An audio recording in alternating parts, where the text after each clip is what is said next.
Hey guys, Pat here. This is my 20 favorite film list. We've done 20 through 16, and now we're at number 15. Number 15 is Quentin Tarantino's 1994 classic, Pulp Fiction. I'm not sure Tarantino ever made another movie as cool as Pulp Fiction. It's that rare kind of flick that is richer with each new viewing. The first time I saw it was years ago as a teenager, and for the most part I was caught up in the spectacle and the shock value of it all, like the viscera of Pulp Fiction really impacted me. It wasn't until later in life I started to really adore the dialogue and structure, the layered way Tarantino approaches the characters. For instance, Pulp Fiction has a conversation about the price of a milkshake that actually goes on for a good bit of time. The charm about this is that Tarantino takes something really simple and mundane and makes it very cinematic. It feels huge. You're fascinated. You are interested in what Vincent thinks of the milkshake after he has a taste for himself. In fact, every time Travolta takes a drink from that milkshake, he sips from that straw, I taste the milkshake. That's how it pops off the screen so well. I'm not sure if it was the collaboration with Roger Avery, but there is something special about Pulp Fiction in comparison to other Tarantino flicks. The close-ups, the acting, the dialogue. It just pops off the screen, and it's hard to look away from any of it. It's things you pick up on, little nuances, the more times you watch this flick, like the weird way John Travolta plays Vincent as he kind of wanders around the scene. You know, John Travolta's always been kind of an actor who isn't that great. I'm a huge fan of him in Saturday Night Fever and some other films, but for the most part, he's just kind of there. He's a little over the top. Tarantino shows that movies aren't just a matter of hiring great actors, but great casting choices. John Travolta's great for Vincent. He taps into something that Tarantino saw that other directors didn't see. You actually buy this guy as this kind of bummy drug type guy. This guy's kind of past his prime. He's just kind of walking through a haze. You legitimately buy that he's always kind of wandering throughout this flick, and you pick up on it the more you watch it, where you're kind of like, yeah, Travolta seems like he's out of his head for half this movie. And that's what really works. Or you notice that he's reading the same book and in the ending that he's reading later on in the bathroom, in the middle section of the movie. All sorts of little details to pick up on. With the movie being non-linear, you get enjoyment in putting the things together and connecting the dots of the characters in your head. There's an eternal logic established early on in the world of Pulp Fiction. Tarantino lets you know that this is a kind of hyper-reality, and the movie celebrates storytelling in the language of cinema. It's a popcorn bucket full of cliches. Almost every plotline or character can go back to something in film noir or classic crime fiction. Tarantino knows what he's doing. And he builds this world fast with a high level of detail. Even the way the characters dress or move or the way they speak is part of this process. Little things matter here. The suits, the set design, the hair, Jules having the Jerry curl like he does. All of that's very specific to set tone and atmosphere.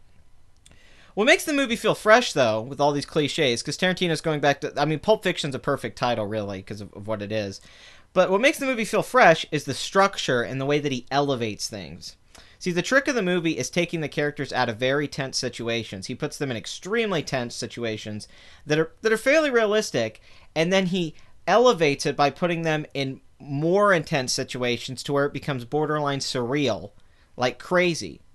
This keeps you as an audience member constantly guessing what'll happen, and Tarantino keeps twisting the conventions to surprise you with like a moment of violence that's funny, and then a funny moment that becomes scary. See, it's the balance of these different tones that's masterfully done, and it results in a tour de force that demands you pay attention to it. See, some people have criticized Tarantino as a remixed artist, someone who steals his shots from other films and is a second-rate Elmore Leonard or David Mamet. However, my argument would be Pulp Fiction transcends any homage with pure cinematic bliss. The thematic elements are rich throughout, and the way Tarantino brings the characters together is there to cleverly make us rethink who these people are. Knowing what's in the briefcase doesn't matter. It could be Sunny D. It doesn't matter. Because even it somehow works as some meta commentary on the MacGuffin being used in movies. There's all these meta aspects. See, Pulp Fiction is underrated for what I think is a very morally focused message. about the path we choose and the possibility for redemption in a dark and crazy world. The people in this movie might not be very good, but we like hanging out with them and we get inside their heads. You got to think about this. There's Butch's character, Bruce Willis's character. There's a point he gets told this gold watch story brilliantly with a cameo by Christopher Walken, and he tells them about his father, him and his father being in this prison camp together and what they went through and the camaraderie of two men together in this situation. There's a point where Butch is asked how he feels about killing a man, and he says, "I don't feel anything." It makes him a very morally gray character. But then at the end, not to totally spoil it, he helps someone out because of that story he was told about his father, because of the gold watch. It all comes back around. Not Bruce, that's Bruce Willis's character, but Butch finds a redemption arc. He finds, at least for himself, a way to have his own personal battle, his own personal thing to break out of, like his father did, his own legacy that he can carry on and survive, and give the watch to his child. It's really beautiful. And Jules, brilliantly played by Samuel Jackson, still to this day probably, this with Jackie Brown, the best Samuel Jackson performance. And what's great here is he is that cliche hitman, over-the-top bad guy that says really screwed up stuff before he shoots people. But what Tarantino does is he has this underlying thing where this guy, something really happens to him that day, and he starts to rethink his life. And the audience starts to rethink the character with that. He changes. He subtly changes, too. He's like, man, I gotta do something different.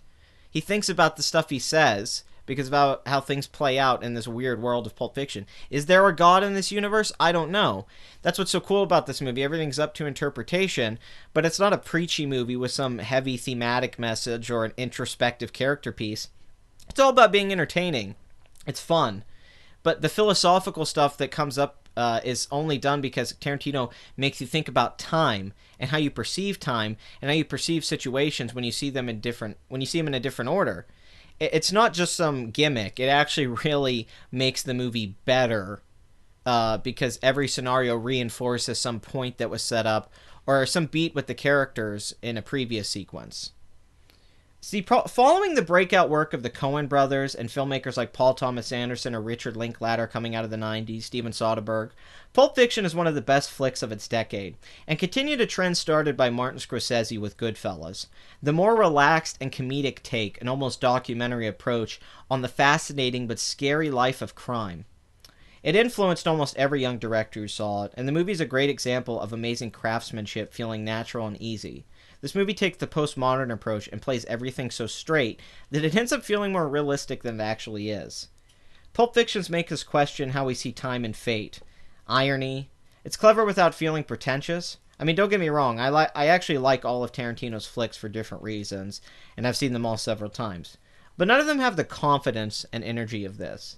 In fact, few movies made after this have been as interesting as single scenes of Tarantino's transformative masterpiece. You're the weak, and I am the tyranny of evil men. But I'm trying, Ringo. I'm trying real hard to be the shepherd. Thank you for watching. Like, comment, and subscribe. Guys, please rewind your VHS tapes before you take them back to the store.